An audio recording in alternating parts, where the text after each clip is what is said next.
Hey guys, so it's been years since I've been back on here, and I probably was just waiting for the dust to clear because Facebook doesn't like me, and that's fine.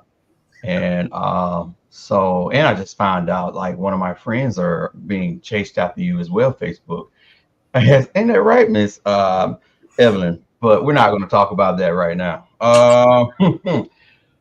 Wow. So we are finally here. This is a conversation that I've been trying to stop tap dancing around. I purposely wanted to choose these two lovely, beautiful ladies because um, I wanted some sustenance and I didn't want any like nasty um, bickering back and forth when we're having this conversation. I can say in the comments, if you dare say anything rude to any one of these lovely ladies, you shall be banned, taken out by the Facebook personnel.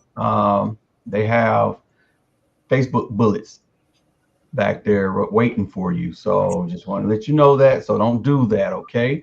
Ladies, I would love for you guys to introduce yourselves while I share this, okay? It doesn't matter who goes first. Miss Evelyn, you can go first. Okay. Well, thank you, Laron. It's always a pleasure to join you in the podcast, the Uncanny Is Take. it really? It absolutely is. And I know, I want you to know that I don't feel that you are in any way responsible for Facebook being after me recently.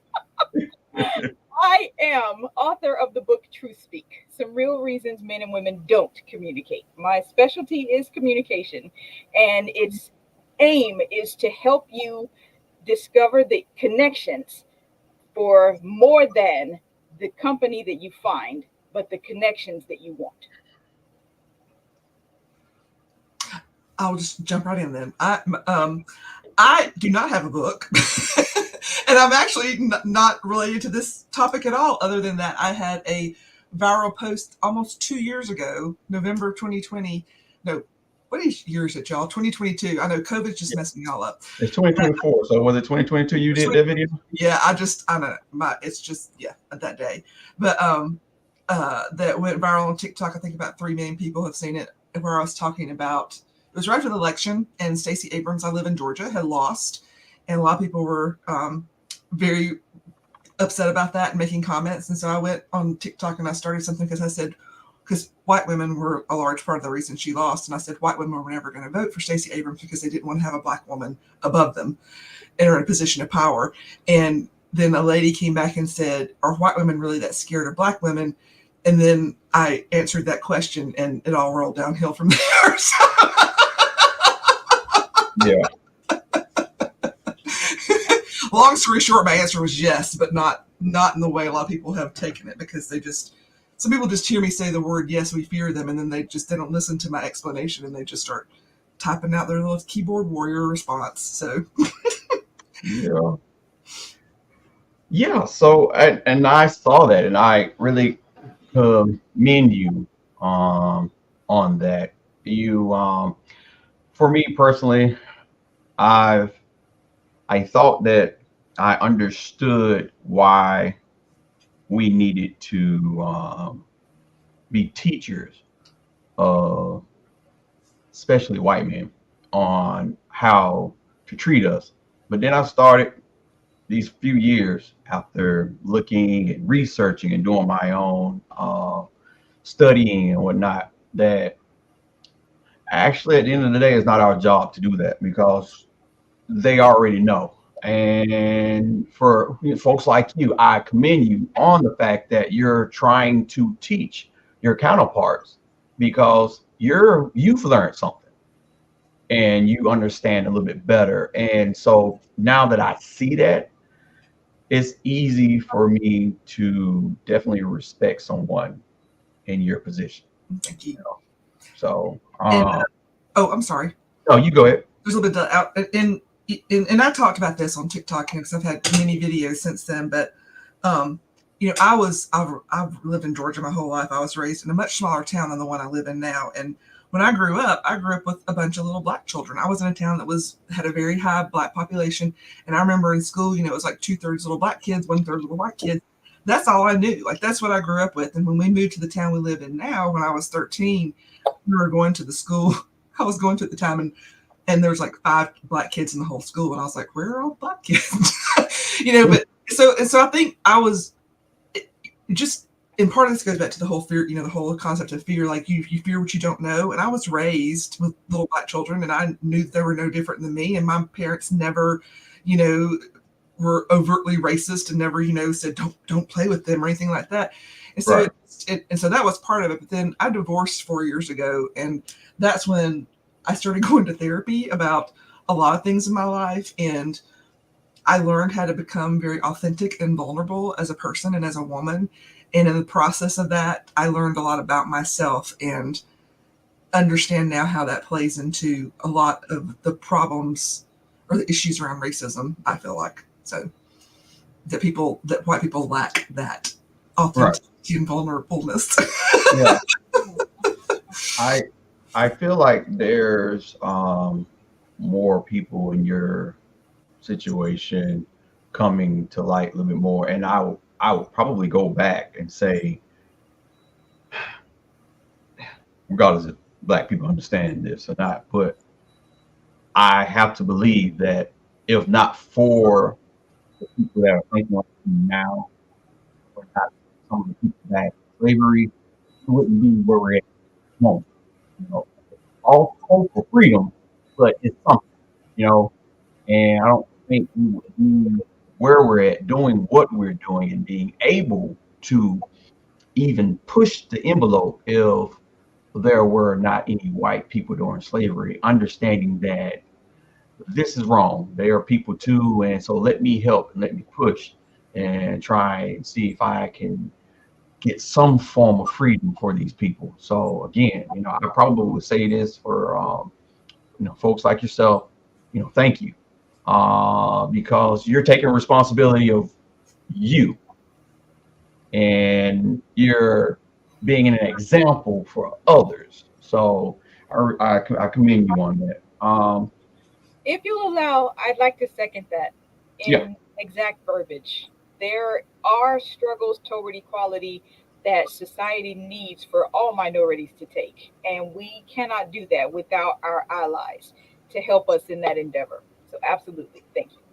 I don't. I'll be totally honest. When I did that video, that was not my intent. I mean, I was trying to. I mean, not that it wasn't my intent, but I was just, I was just answering the question, and I was literally talking off the top of my head, obviously off the cuff, because I answered that lady. She was one of the first commenters on my first video, and and you can see in the video I'm sort of. And since then, people have asked questions. I've refined what I said, but the long story short is that too many white women, and we're just going to say up front, everybody that's listening, that I understand that not all white people are the same, but we're just going to generalize and say all white people here, okay? So, there are white women that so many of us do not live to be our authentic selves. We are so tied to our you were more tied to our desire to remain, to keep our privilege than we are to keep, to keep our womanhood, or to play into our womanhood and to help other women and be supportive of other women. And it's really sad. It's really sad. And I personally have felt some of that, not that I'll feel boo-hoo for me, but, as I have divorced and done a lot of things, like I travel on my own internationally, and I go do things, a lot of stuff. And I get pushback from folks, other white women who are like, I just don't believe you do this. Don't you feel safe? And I mean, because people do not like to see other people living authentically. They don't like it because they know that they're not. And so they hate that. And, a lot of pushback I feel like I get from the white women that come on and comment negatively on that post are those women.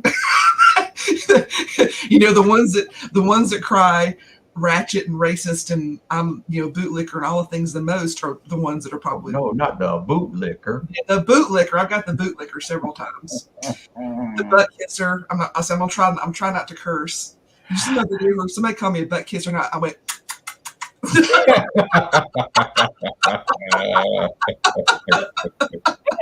any day over you. So Mhm, mhm.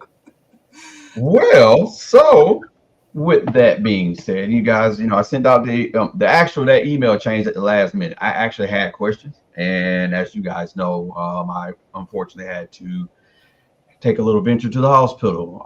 Had a little MS flare, was slightly paralyzed for a little bit, but it is what it is. I Things like this happen when I tend to want to do episodes like this, and it's funny. So I was not going to not do this.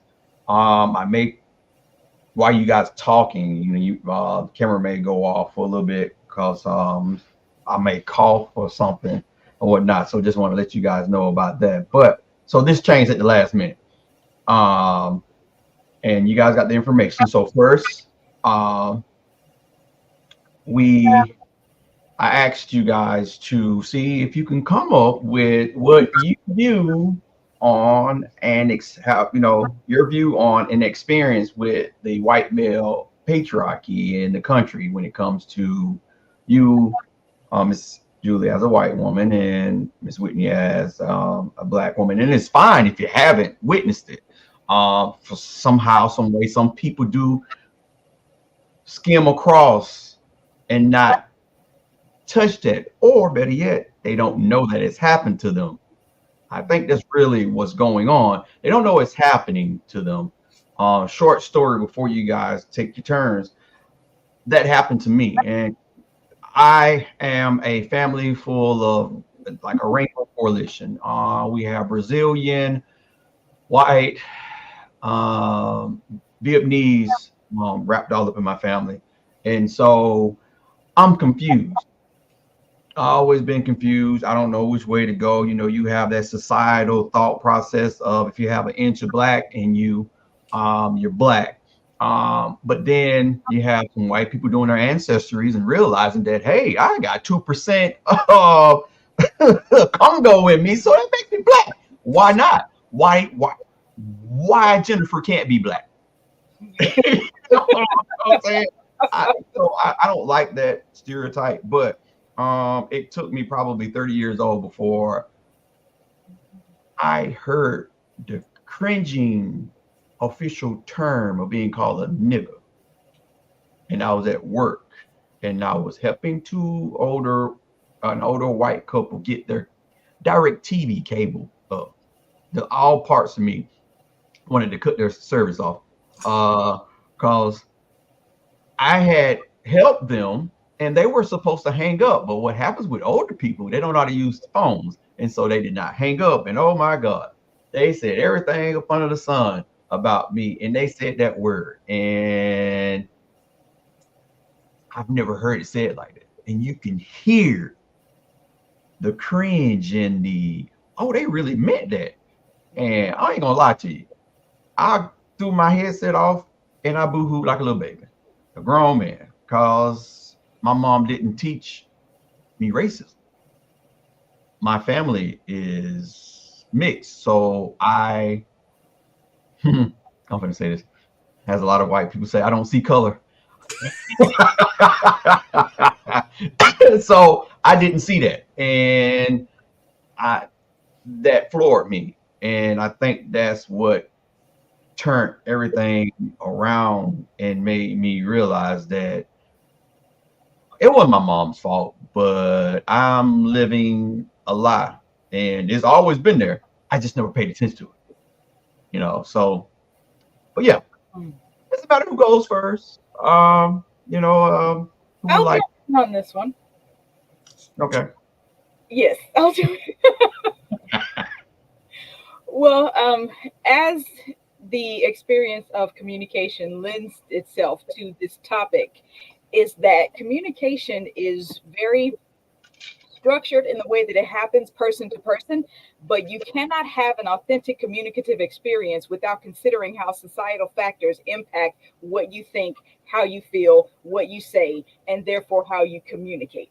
So Right. that is the connection with me in this particular topic. For me, as a Black woman being pointed out earlier, my experience with the white male patriarchy is waking up every day. Yeah. The societal structure that racism has woven into its systems is that white race is at the top, everybody else is somewhere in the middle, and black people are at the bottom. If you take that same infrastructural palette and apply it over gender, male is at the top, whatever people call themselves in the middle, and solid structured female is at the bottom. So being a black female puts me at the bottom of every societal structure that people consider. Now, when you take that, we look at certain movies that have come out recently where, okay, I won't say it that way. I was going to say that some of the movies that are out propagate particular mentalities. Is that, black people are intellectually inferior, they're criminals, they don't raise their own kids, and all of these other stereotypes about black people are propagated through various forms of media, movies, TV, music, all of it. And then you also have on the other side of that the stereotypes, if you will, Okay. about white people. They're pure, they're right, they're innocent, and if they do anything that there's a question about, they automatically get the benefit of the doubt versus black people and minorities who get the assumption of the worst, which is what I have termed the opposite of the benefit of doubt. One particular situation was that there was a gentleman who had called the police about an unruly customer. When the police arrived, they started trying to restrain the black man, and he pushed back. And he said, I am the establishment owner who called you about the unruly customer, who was the white man standing on the sidewalk screaming obscenities at people. So, as that applies specifically in my situation, if there is an equally qualified white woman applying for a particular job, and myself as a qualified black person, the likelihood is statistically even, not just because black people are minorities, Right. but for certain company appeals sake, they would hire the qualified white woman before they hire the qualified black one. And we had affirmative action to try and undo some of that practice of companies where they would employ racism in that way. But we're looking at the current Supreme Court undermining certain equality efforts that have been made over these past decades. Hmm.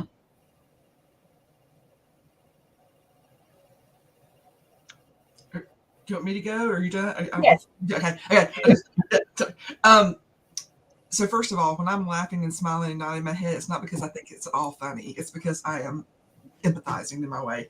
But I'll back into mine. So I'll just say yes. And again, this may be a cultural thing as far as living in the South, but I have definitely been, and again, I'm not asking for everybody to boohoo for me. The target of I call them the old white men, because I was in a leadership position. Well, back up. I was in a director position at a local nonprofit, and our the long tenured ED retired, who was a white man, and I applied for the position, and the old white men on my board did not want to give me the position because they didn't think that I was up to the job. Of course, when somebody does that to me, I'm just trying not to cuss again. Words fly, Julie. Let them fly. When somebody does that shit to me, it just makes me want to achieve even more. It just pushes me further. But, I got pushback about I wasn't dressing professionally enough. I was this, I was that. And after I got divorced, it really came forward because it's like such a stigma in small town, like, oh, you're a divorcee, something must have happened. Somebody cheated on somebody. And it's just, so I've felt some of the sting of that, but certainly not to the level that black women are. So again, I'm not asking anybody to feel badly for me. But I wanted to talk more about what you were talking about earlier on TikTok about colonialism and white men, because I've been thinking a lot about this recently with my videos the other day of where the hell did this start, right? Where did it start? And I know that sounds silly in a way, but I saw this video one time, this guy was talking about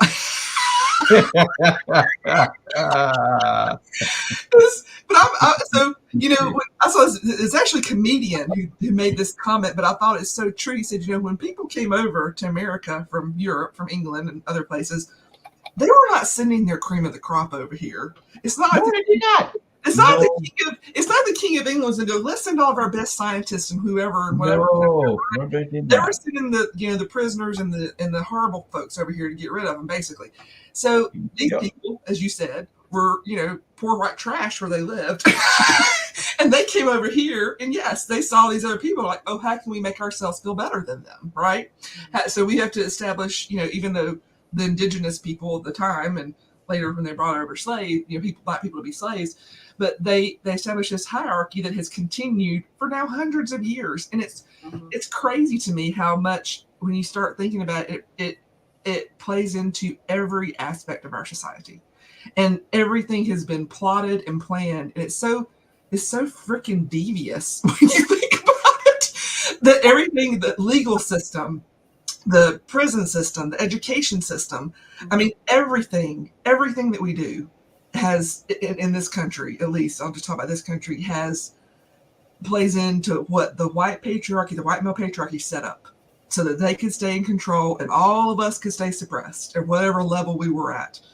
And until somebody gets their shit together, aka white women, and join up with the other folks and say, we're done with this now, it's not ever going to change. But you see it slowly changing a little bit, and that's why all these folks are grasping so hard on trying to keep what they have right now with all the laws and the things that are happening. But it would go a lot faster if some other people would jump on board. Oh, absolutely. I fully agree 100% with that. And to your point, continuing the way that certain changes will be implemented, the notion that is critical race theory started as a legal philosophy, it's in legal circles, lawyers and the experts in that are talking about that. But critical race theory, in its essential bottom line boiled core, asks the question, how does race factor into structures and systems that are supposed to be equal and fair? If you don't want that question asked, why you don't want that question asked need to be the next question. Because you benefit from it. Exactly. People benefit from the way things are. Number one, they don't want those things to change. But secondly, perhaps most importantly, the way that they fight for those things to stay cannot have a racist flavor. It cannot have a sexist flavor, because society has advanced enough that the verbiage of certain things, if the verbiage of it was racist, you would get enough pushback not to let those things execute and be pushed through as far as bills are concerned. But here is exactly how you decipher if a law is racist or if it's sexist. Look at the people who will be most impacted. Well, and to your point, I'm sorry, I interrupt you. You need to finish that thought. I don't want to interrupt you. No, that was what I was saying. Because a lot of people push back on, we're trying to get education for all the kids, but you're only speaking about certain districts with a certain population. We just want to make sure that healthcare is available for everybody. But what you're doing is clamping down on the things that women need access to more than men do. So the law as it's structured won't be where you find the problem with it. The issue of its racism or sexism will show in the people that are predominantly affected when that law is implemented. That's Absolutely what I was saying. Yeah, no, and I have two comments that are not necessarily related, but the first one is why I feel like a lot of the stuff that's happening is being couched in religion, because people cannot question religion, right? Because then you're ungodly, you're unchristian, you're a bad person. But if you question religion, so they're couching all this racist crap and attack on women and all the things in this. And you go, but it's the Christian thing to do. To which I say, not everybody's damn Christian. So, and even Christians don't necessarily believe with you, which it's I consider myself a Christian. I was baptized. I hate to even say that nowadays because people automatically think you say you're Christian that you're, an evangelical, and I say religion because I think it's really more religion. But then the other comment I was going to make is it just is continuously astonishing to me in some ways not, that poor white people will, and even middle class white people will fight for their damn lives to elect these people who do not have their best interest at heart. It's like they will step over you in the street and kick you while they're doing it and spit on you as they do it. And it's like, but they are so, again, they're putting, I said this the other day on TikTok, they're putting their potential to have health care, their potential for their children to have better education, their potential to get better jobs, to have less inflation, all the things that can make their life better. They are putting it over here and saying, but we're going to vote for this person because they have convinced us that we will lose out on something due to people that have melanin in their skin. And, the politicians on both sides, but especially the one side, know that. Orange Cheeto Man knows that. And that's why they're talking about, oh, the brown people are going to come take your jobs. Oh, the black people are going to, kill you in the streets. Whatever the rhetoric and the, and all that stuff they say is. And they just keep stoking the fear. It goes back to the fear. And these people are voting based on fear, not based on their best interest. And it just it blows my mind. Yeah. I should have. I think I got the wrong beverage in my cup. Miss, I need some local. It's funny. You talk about politics, and a lot of, especially my culture of skin color, does not know that back during slavery and after emancipation time, that there were more black Republicans, and those black Republicans were pushing great laws. They stood for great things. So, which made me believe, looking at the Republican Party now, I have to, somewhere inside of me, have to believe that because they were doing such a great job and created such a great democracy on that side of the fence, they had to take control of it. I mean, look who freed the slaves. Abraham Lincoln was a freaking Republican. And I mean, it's like the Republicans and Democrats have been, boop, and I don't think the Democrats changed at all. Well, not necessarily. In the South, a lot of the, Democrats used to be incredibly racist and do, and I mean, and what do they call them? There's a term for them, like blue dog Democrats. Maybe that's a good one. Anyway, I can't remember, but there's like a term for it. They, and yeah. And so, people bring that up on TikTok and some of the racial discussions. They'll say like, well, Democrats used to be, did this and did that and didn't, they fought. And I'm like, but then there are also some people that are like, why are you still talking about slavery? That was 200 years ago. Have you ever heard somebody say that about the Holocaust? Yes. Yeah. Yeah. Oh, no. Okay. Yes, you're right. That's what I meant. Yes. So the idea behind the most egregious things that happened against humanity, against Black humanity specifically, are always pushed under the rug. But every other ethnicity that's experienced a societal trauma at that level, that's on front page. Of it. That's on front page. Oh, you said that's on her page. Okay, good.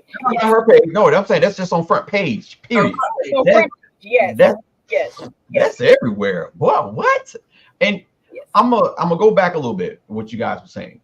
And so we're jumping in the first part. All of this is colonial BS brought over here to the States, and a grumpy old white man decide to set up a system that they knew they were not going to see themselves, but they set it up so that their family could reap the benefits of it, regardless of what happened, as long as they kept it in play.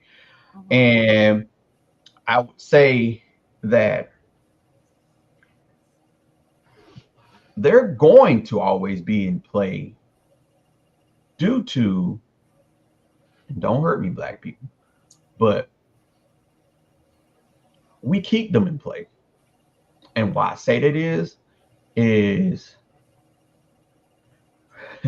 Dolce Gabbana ain't for us, Gucci ain't for us, Nike ain't for us, Mercedes Benz ain't for us, Cadillac ain't for us, never has been.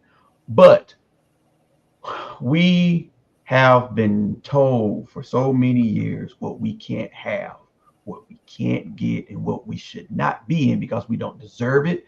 That we've changed it in our head that if I get this, I am going to be seen. I am going to be noticed. I am going to be somebody. So just like how grumpy old white men feel the need to be empowered, um, us with a subconscious slave mindset think that if I could walk like them, talk like them, dress like them, I am them, and I can sit at the same table. And that's where I need to be because I can prove to them that I am worthy. Regardless of what table you sit in, it ain't gonna matter because they're gonna pretty much basically use you and spit you out once they get done with you. Um, so Yeah, you need to be when at your own damn table.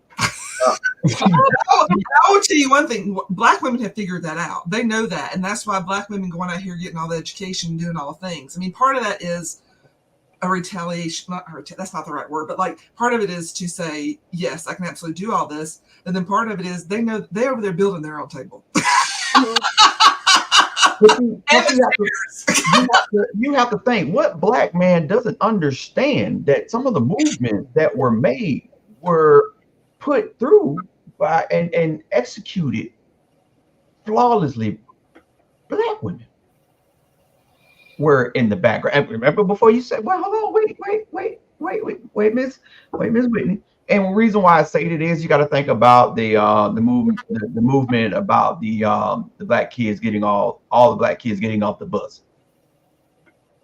and creating that movement about not wanting to ride the bus and whatnot. We're so stuck on being a leader in the wrong way as black men. And so I say, and that's the reason why I say that, because we have something so potent in our black women that we refuse to look at because a white man has told us that they're nothing. You know what they're good for? They're good for just providing sex, fixing our plate, taking care of our kids, making sure my house is clean. That's it. That is the only thing that they've created for us as black men towards our black women. And we're so dumbfounded that we can't understand our fault in it and what we're creating when it's in the stem of trauma. You know, we keep pointing the finger. Oh, the black woman just need to do this. The black woman. When are we going to take responsibility of ourselves and understand that the roads that we're traveling? Matter of fact, uh, it's because it's 34. We're gonna segue into the third part where like for you guys to give me a description on why black women are still looked down upon by a high percentage of white women. Before we do that, this is something that I came across. I posted this on Facebook that we were going to be talking about that, and I want to see if I can get some, black women to give me some questions to ask why I'm listening to you guys doing that, right? And I was going to read it back to you guys. So I first put it on Facebook, and the first response I get was not even a black woman. Can y'all guess? A white man. Woo-hoo! Because the Absolutely. He stated, "This is false and also clickbait. There are many these are made purposely to get people to interact. Don't fall for it. Just what do you say? Just white one by." Like, Women swipe. Just keep going. Don't. Oh, white. Oh, Yeah. still. Like, are you I serious? don't buy would actually be better. Well, I was so happy that my one of my previous white boss came into the rescue of that because I was going to say some choice words and I'm always in Facebook jail, so he was a little bit more polite. Um, I what do y'all think about it? About what his comment or about him Yeah, doing? comment, and then I want you guys to go into why you think we're black women First are. of all, I have a huge belief that you don't need to be part of the conversation if you don't have lived experience in it. That is why I never speak for black women on TikTok on my page. I only speak about my personal lived experience because you can say you put yourself in other people's shoes. You cannot put yourself in their shoes. You do not. I do not walk in melanated skin every day. I do. I can empathize with you. I can sympathize with you. I cannot. I do not know what you feel when somebody calls you the N word or when somebody passes you over for a job because I have not had that happen to me, right? Not in that way. And even the worst slights against me, in my opinion, are not nearly as bad as the slights against black people. And, you know, I mean, y'all constantly live with that. And I didn't even understand that. And I'm not like, I have a black friend, but one of my best friends is a black woman. And as I was going through all this the past couple of years, you know, I went to her and I was like, please forgive me for anything I've ever done, number one. She's like, shut up. But, how do you deal with this?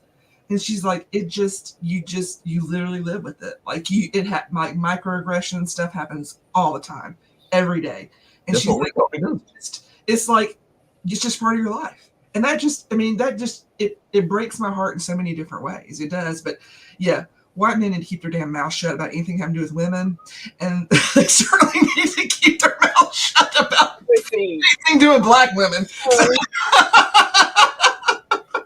Two quick points.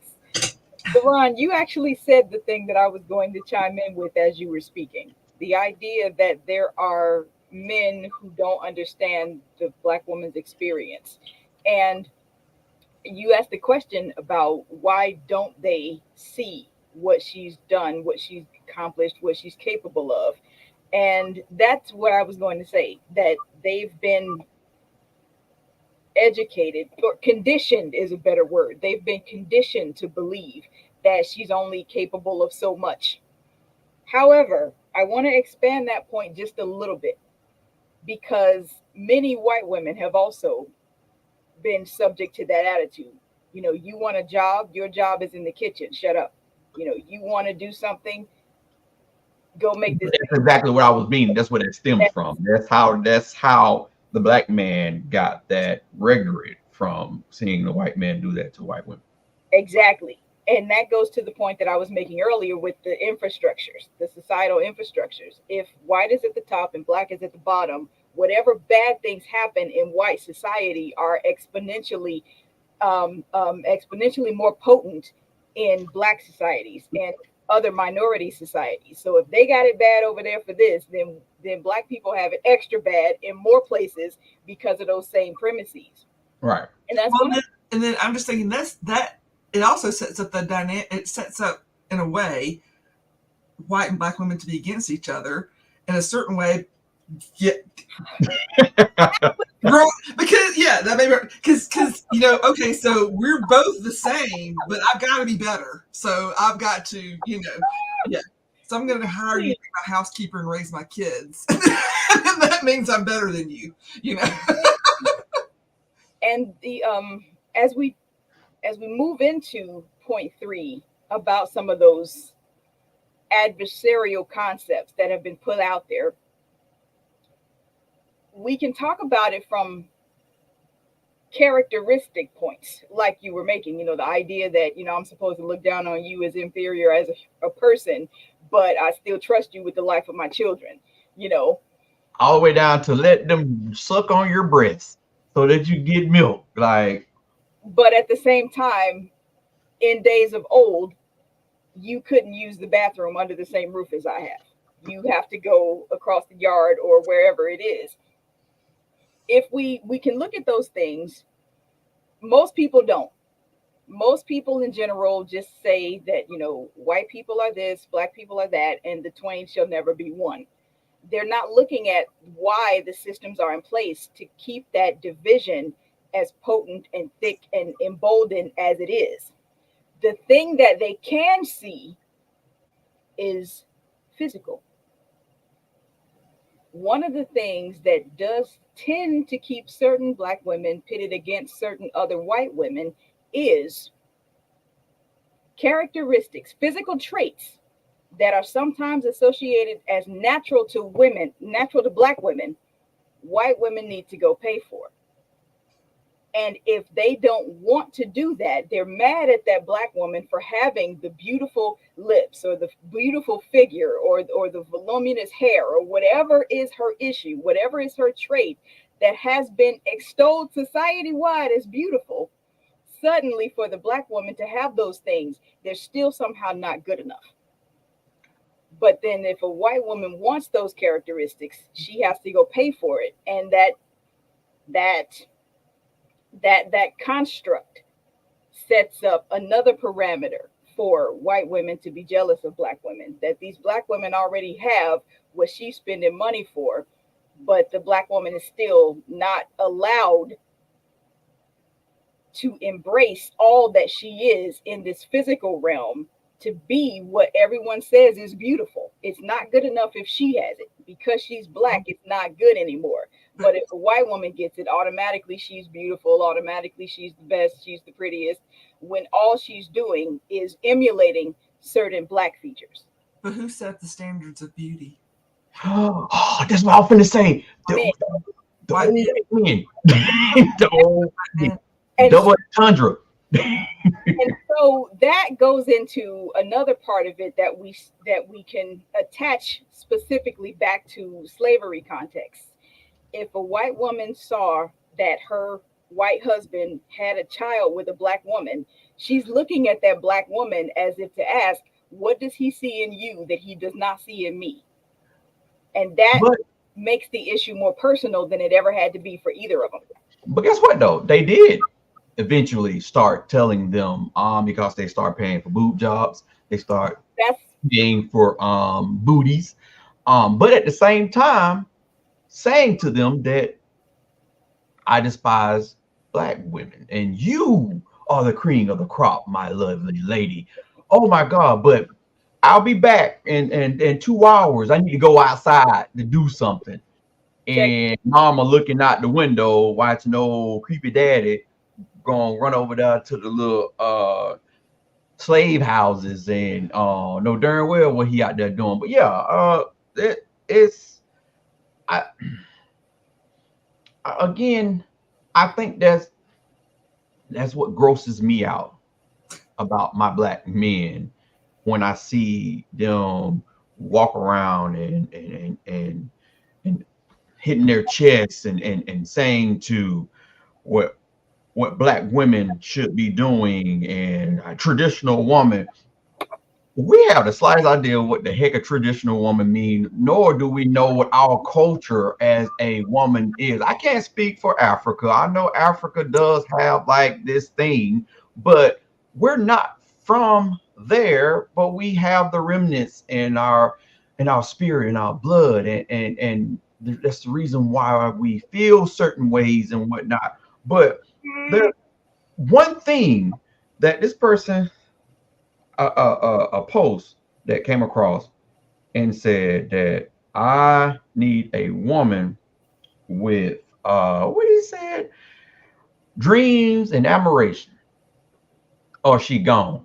She didn't, don't quote me on it. It didn't say it like that, but it's pretty much what it said. And so, but then now I'm trying to figure out if you want a woman with dreams and admiration, you know what that means? That's a woman coming to you and saying that, hey, you want to go out? All right, yeah, true, cool, we can do that. So, but what do you bring to the table? Oh well, I got my own house. I just graduated. Actually, I'm going back to school to get my doctorate because that's what I always dreamed to be was a doctor. Oh, I can't talk to you because that's just too much. You think you all masculine and stuff.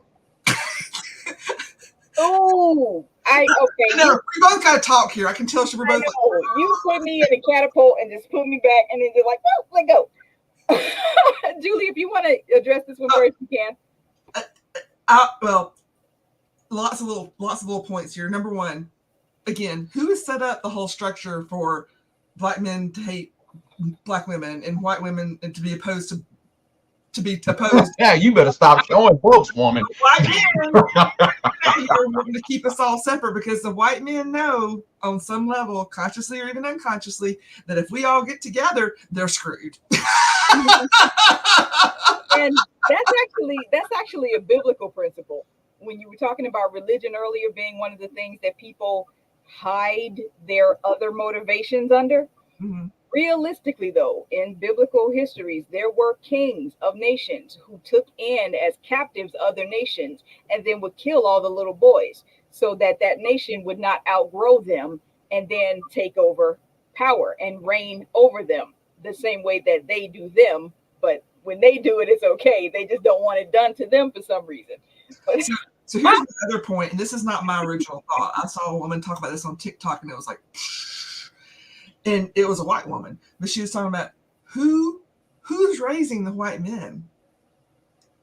I don't have children, by the way, but white women. understand. So we're here raising the men. So if we want change, which I don't think so a lot of us really don't want, or we'd be raising our damn sons differently, because we're raising the white men of this country, and we're not doing anything to change them, or they're allowing their husbands to Corrupt their influence. yes, to influence them. And and this is the whole issue right now. This also rolls into the whole issue that's just existing between men and women right now in general, has been going on for a couple of years, of the whole women's going to choose the bear. The whole, because women have evolved. We have evolved. I don't think we've evolved. We have just been able to express ourselves. I think women have always had the things. It's always been the way. It's just white men had a cap. We didn't have the rights. We didn't have the right. Yeah, we didn't have the right to speak. Yeah, it's always there. Anything, right? I mean, I think it was just in the 70s, which is not really that long ago, that women could even get their own credit card. I mean, since I've been born. So and it's like, and so women, as they have, progressed, I'll say socially, let's say that instead, they are now allowed to, yes, express themselves, get the education, do all the things. But men have not progressed. I'm talking about all men emotionally. They have not become emotionally mature. So they have not kept up with the progression of women. And so women over here, like, living their best lives and being their best selves. And men are like, whoo, wait, no, where did this happen? And like, oh, y'all all masculine now because y'all living y'all best life. I get it all the time. Since I've been in the dating world since post-divorce, I mean, men will say, oh, I want a strong woman. I want an honest woman. I want a direct woman. I want a smart woman. But when you are all those things, again, on my video I talked about, they do not like it. They do not like it at all. When you are actually those things, when you push back on them, when you question them, when you bring more to the table than they think they have, that threatens them. It threatened my ex.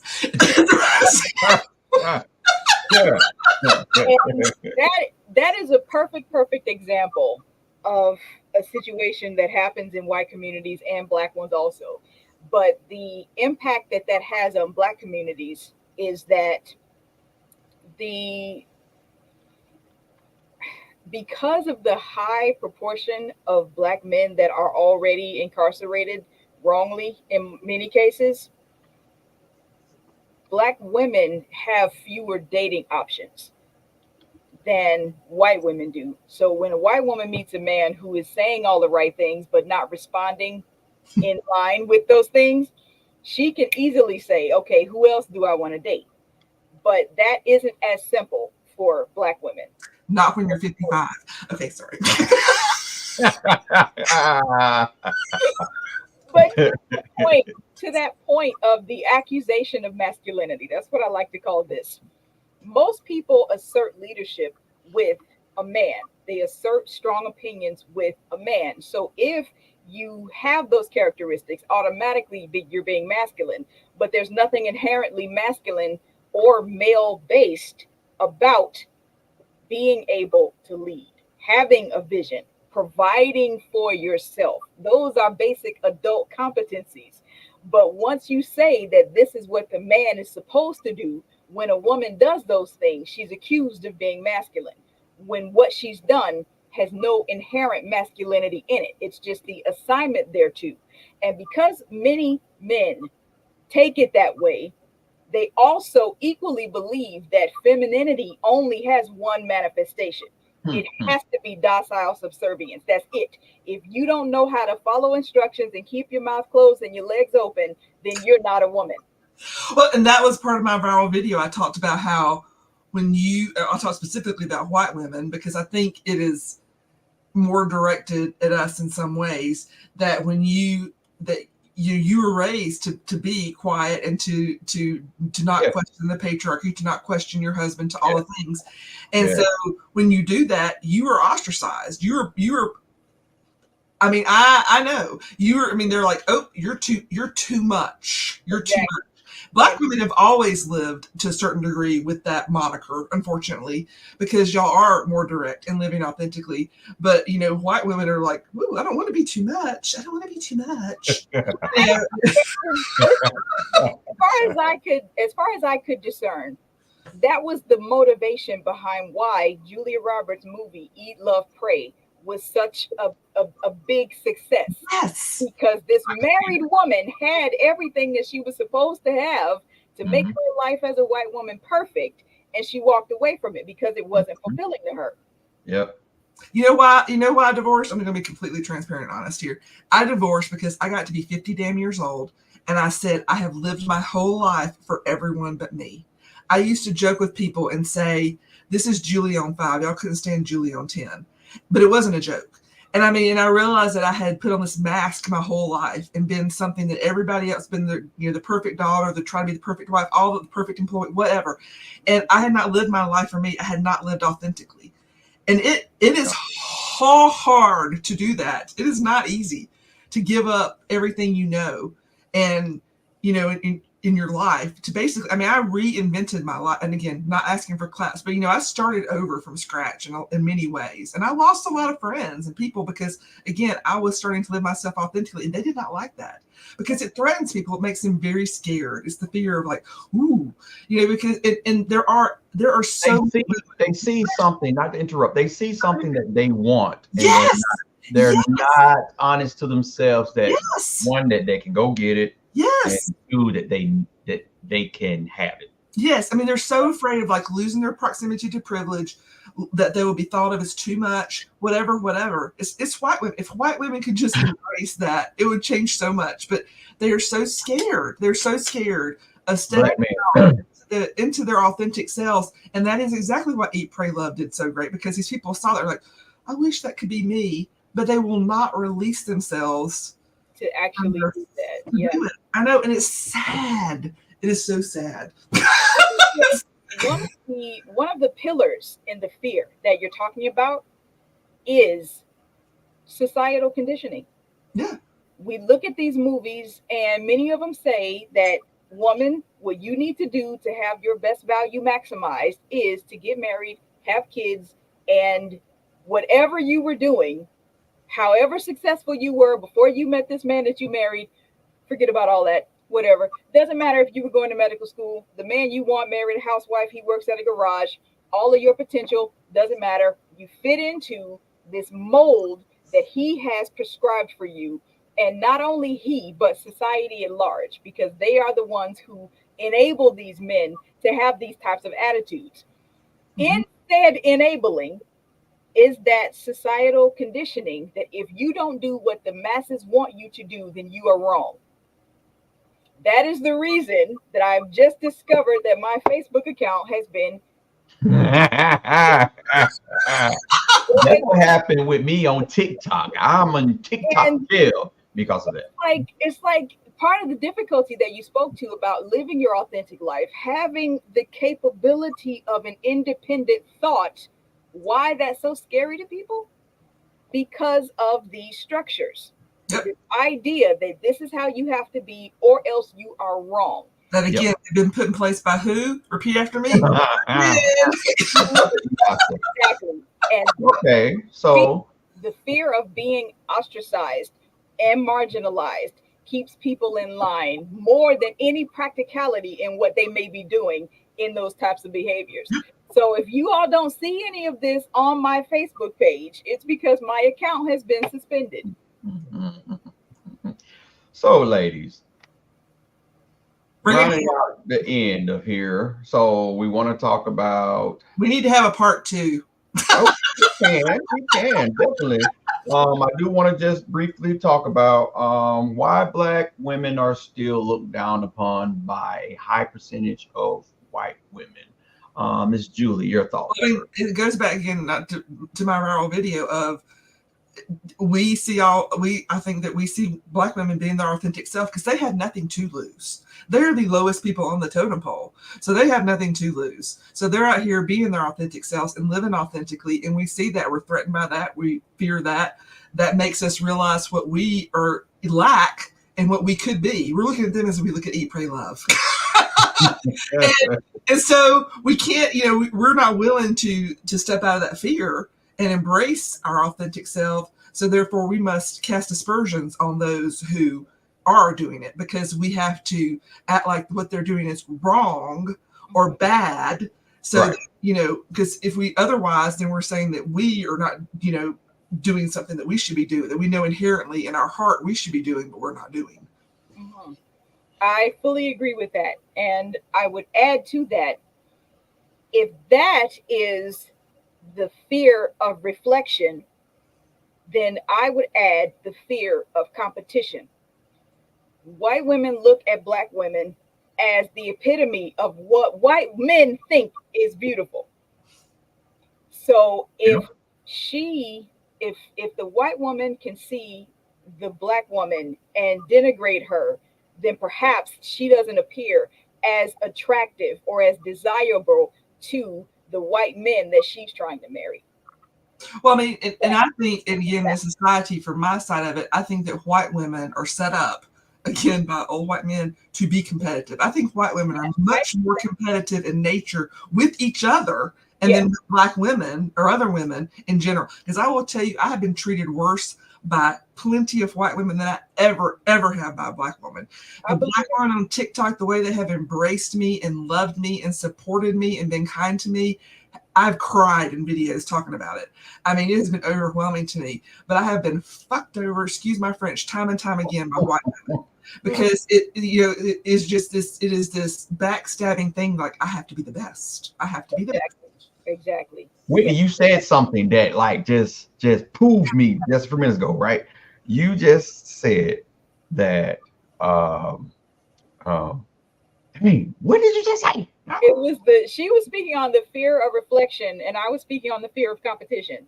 Yes, and you stated that white men have told white women that black women are beautiful, right? Attractive, desirable. That's and they. I don't think that they verbally said that. Their actions speak that. Yeah, And with that being said, but they verbally told black men that white women are the Dawson. goal. Uh-huh. That's so it's a let me get you off the ideal of your own kind is actually where you need to be and treat like somebody special and what they're really worth so that I can distract you because I gotta get that. Go get somebody who's not too much. well, that mentality doesn't just play out man to woman. That plays out white to black society overall. You Hmm. know, here you're looking at these black people who want to pool their money to invest and buy land and build communities, Right. and then suddenly government agencies bomb those communities, call it a riot so that the insurance companies won't cover the damages. So it's off. There are many places where white people see black people doing what needs to be done and will sabotage those efforts, then go do that thing themselves. Right. That absolutely happens. That absolutely happens. Okay. So we can definitely do a part two, guys. I do it wasn't that many questions by black women, but it was a couple of comments made on TikTok versus Facebook. I will go over those and and just read them out. And but I would like for you guys while I'm reading these out, you just think about it. And we like changing the narrative, me and my wife. And so, what is it?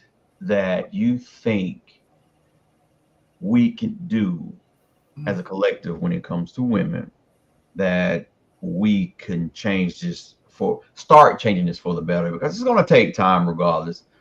It's not something that's going to happen overnight. So while you guys think about that, we had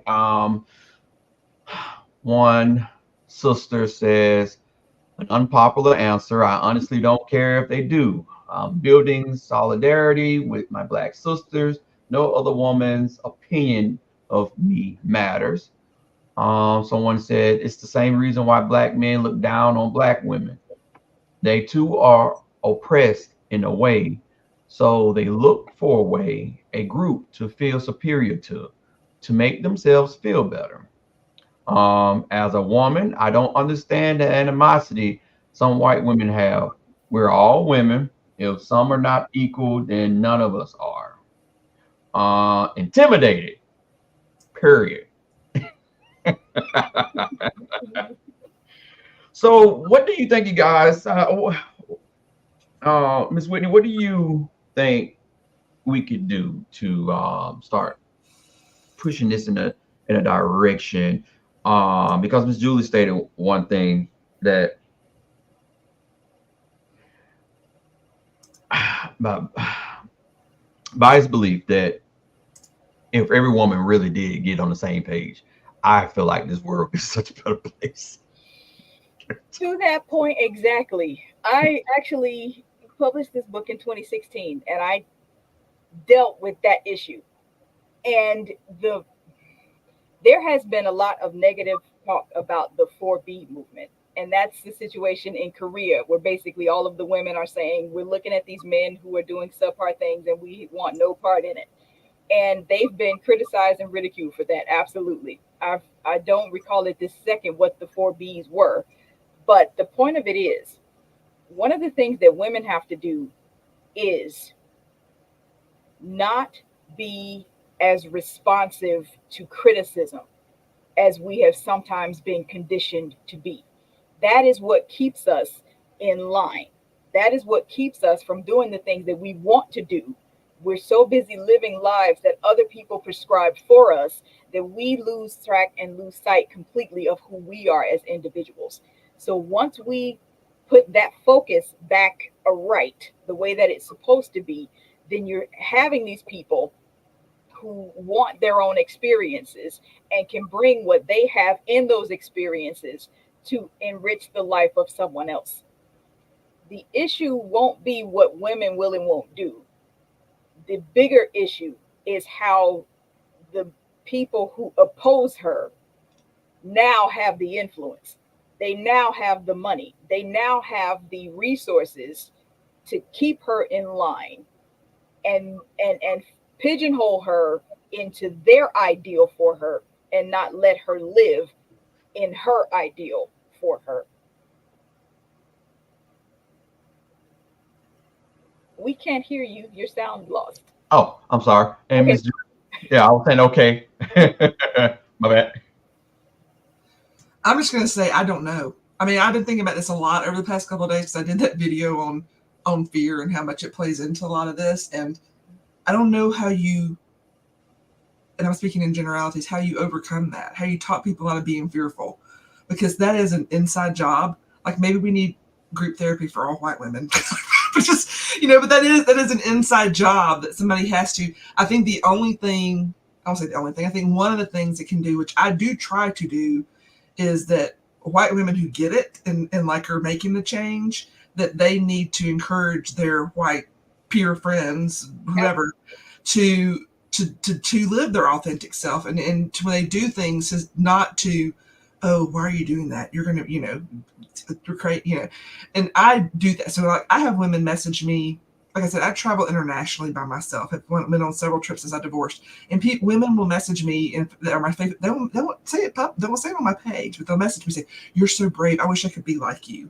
I Mm. wish I could do the things you do." And I'm like, you should absolutely do it. And I've been thinking about this. Do it. I had this friend this summer. Her spouse passed away, and she's like, I've always wanted to go on this road trip, and I was like, do it, and she did it.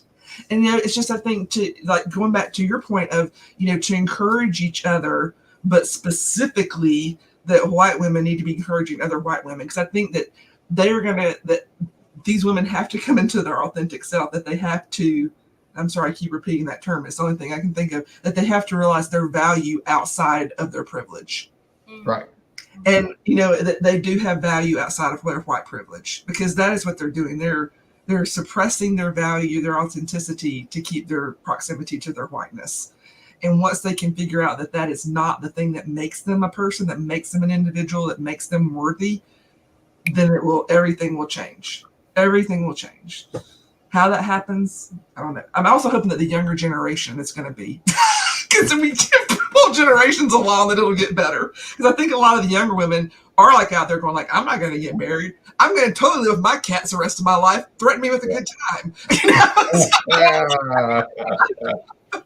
I'm a little afraid of the extremes of either. I think there's a solid balance that needs to be reached, but I absolutely agree that, more women need to take responsibility for who they are, not what they're projected to be. Well, guys, and that great ending. You should end it right there. And that 4B is 4 no's. No sex, no childbearing, no dating men, no marriage with men. And in that note, I and my wife came across a post that they were asking black men and paid them $75,000 to come over there to have sex with Asian women to and make them citizenship. So I don't know if they're starting to do that now. And so they want, yeah, it's crazy. But guys, I totally appreciate Wow. it. You're like, honey, I'll be back in a month. I appreciate you guys coming on, and thank you for asking. Definitely. I sent the link out to you guys for the YouTube page. If you want to share it, definitely push it. I do feel like this is information that needs to be heard, especially to the friends that you were saying, Julie, that messaged you on TikTok and said, "Hey, I want to do that." Show them this, and it may be something to push them over. I'm definitely showing it to everyone. I'm a true believer that it's not about 20,000 views. It's about touching that one spirit and that needs to be touched. And so I think this is one of those episodes where the right person is going to hear it when they need to hear it. So I do appreciate you guys coming on and taking time out of your busy day and kicking in the shenanigans with me. I appreciate it, because thank you for inviting. Yes, this gives us both a different platform to express these views and to show that we can get along. Look at us. Right. Again, I tell you, all hands down. I just I did not want to do this with anybody else, so I thank you guys for allowing me to do this, and it went exactly how I thought it was going to go. So if you guys watching us on Facebook, feel free to follow me or check my podcast out, The Uncanny Takeover, which is on YouTube as well. Please follow. Ms. Julie, you want to give out some information where people can locate you? My TikTok is, what is my TikTok? At Julie9626. And I will be honest, I said not for safety reasons, I prefer not to give much more information than that. So no, yeah, that's why. Yeah, yep, you're fine. Yep. If you want to follow me on TikTok, you can follow me, Julie, Julie 9626. And Dr. Whitney. I am available on Instagram and Twitter, or X now, at E Whitney Books. I have a YouTube channel, Evelyn Whitney, and maybe eventually I will get back to Facebook if they release my account access that was denounced today, apparently, as I was trying to inform people of the problems with AI and the models for. Oh, that's okay. One of my friends' post was complaining about dating sites, and I said men are trash, and I got shut down for 48 hours just for calling men trash for bullying. I'm like, hate speech. It's labeled that way for their convenience. You gotta love those bots. Absolutely. Because ain't nobody sitting down watching these videos. Ain't nobody watching these videos. For words. Yeah. Don't let them say why white men. That's why we Let 'em spell say white white on men. TikTok WT. I mean YT. I can't stand that. And that's exactly what You happened. have to do it because if you don't, they'll shut you down. I know. I don't care. You shut me down, damn it. I got shut I down last can't do year. it. I don't like it. I got shut down last year in February 2023. I was trying to do this thing to like you know how they had the black girl train. They were getting black women. I Right. tried to get white women to like during Black History Month to support black women creators, and they shadow banned me. I went from having like 2,000 views on a video to like less than 200. I think I'm still shadow banned because I went on for a while because my parents were sick. Things happen, life things happen. But I still. So it's gonna be interesting to see if I can grow my following. I'm just doing it now to be mad, to be spiteful. So that's that train. That's that track. That tunnel vision that overarching society wants to continue to perpetuate. All right, well, guys, again, for those who watch, age. for those who watch live and those who may watch it the recording, we totally appreciate it, and we'll talk to you guys later. Good night. Bye.